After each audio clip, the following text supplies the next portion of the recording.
This week on Africa Weekly, we track down a hamlet deep in a Senegalese mangrove swamp where farmers have only one viable crop, cannabis. Here, farmers fly under the radar as they evade the West African country's crackdown on the drug. Then we head to one of the Republic of Congo's main ports, where a fall in oil prices since 2014 has caused a crisis for local businesses. But first, let's take a look at the headlines from around the continent this week.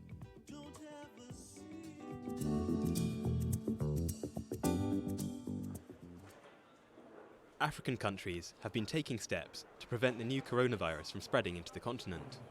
Though no cases of the disease have been recorded on the continent so far, the African Centre for Disease Control and Prevention is taking the lead in trying to neutralise the threat it poses.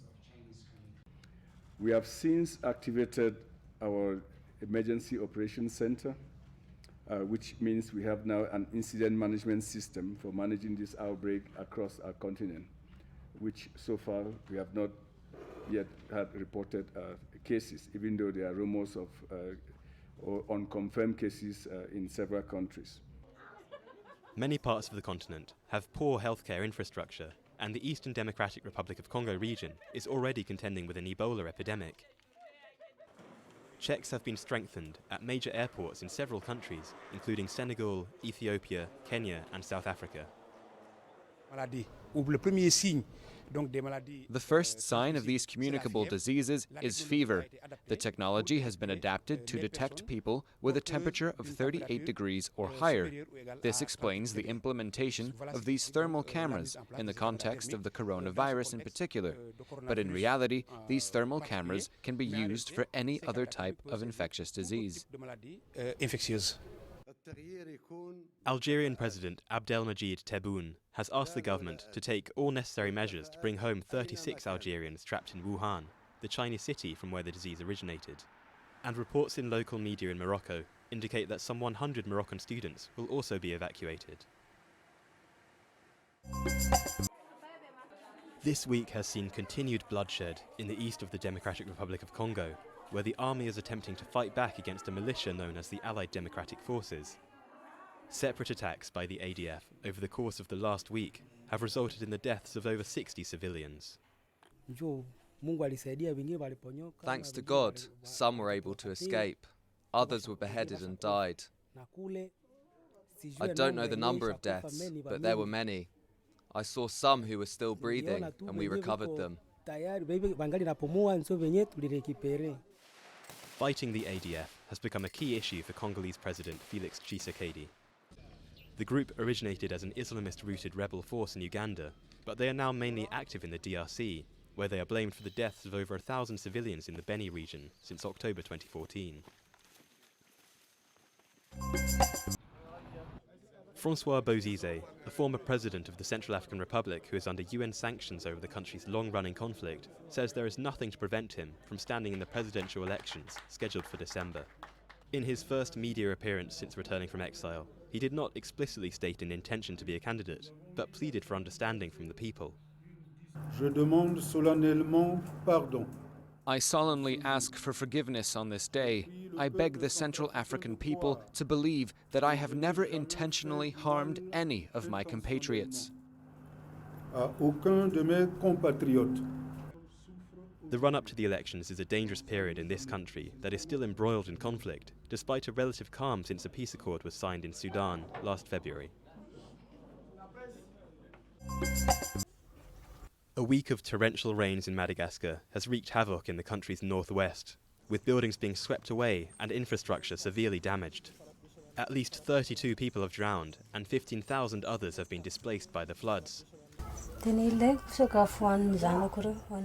need food for my children and for me. My children don't have any clothes. We have nothing to wear. I've had to borrow what I'm wearing now.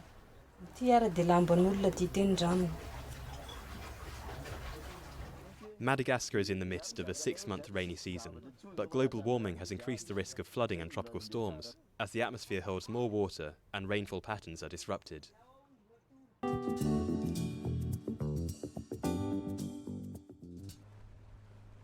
The journey to the southern Senegalese village of Kuba is long and arduous.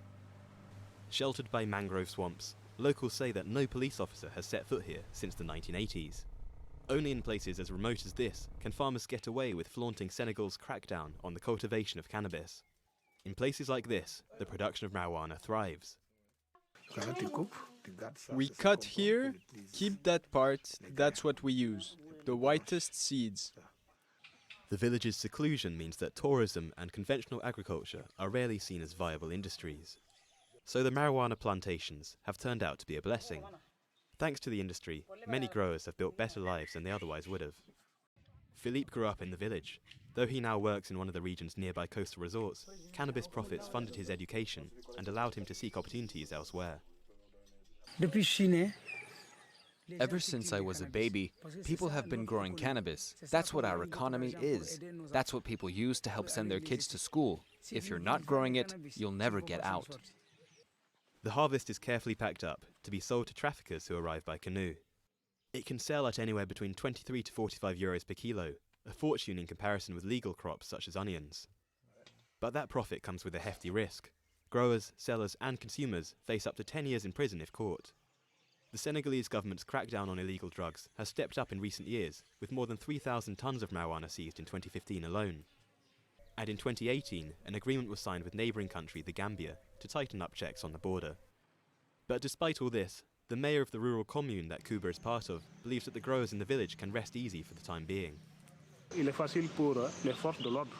It's easy for law enforcement to target production here, to get access here, but with the islands, access is very difficult, so illegal crops develop in these hard-to-reach areas. Locals will be hoping that they can hold on to their livelihood. To do so, they will have to continue to fly under the radar, as Senegal is showing no signs of joining Zimbabwe, Lesotho and others in the list of African nations to have legalized cannabis.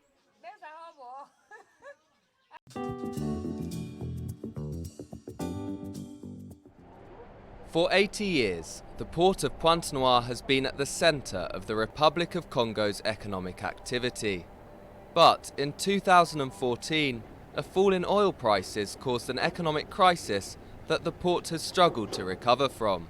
Since then, several companies have gone bankrupt. Like many, this entrepreneur is worried about the future of his business. Many had to stop their activities, so they closed up shop and have filed for bankruptcy. As a result, we've lost contracts, and if we lose contracts, of course we cut jobs. And if you cut jobs, you almost have to reinvent yourself to stay in the market. The oil industry is the main source of employment in Pointe-Noire, a city which is home to over 1 million people. But 50,000 people have lost their jobs in the sector since the crisis started. We need to revive the economy and, in our opinion, the revival requires diversification, but also, when it comes to oil, the effective implementation of local products, which would allow oil companies to make local purchases and therefore revive the economy to some extent. An International Monetary Fund bailout was approved in July 2019. With the country's growth forecasts on the rise, Pointe-Noire's port has also seen an increase in traffic. 900,000 containers passed through the port this year. We hope that by the end of the year, we have a national growth rate which should exceed 3%. And that bodes well for the port, because generally speaking, the prospects in terms of traffic for the port of Pointe-Noire are rather optimistic. Congolese President Denis Sassou Nguesso announced an end to the recession. However, any optimism is overshadowed by the country's debts of over 2 billion euros, while there is little sign of new oil wealth trickling down. On a visit to Abidjan in Ivory Coast, former French international basketball player Boris Diaw paid tribute to the late Kobe Bryant. The 5-time NBA champion died on Sunday in a helicopter crash in Calabasas, Southern California.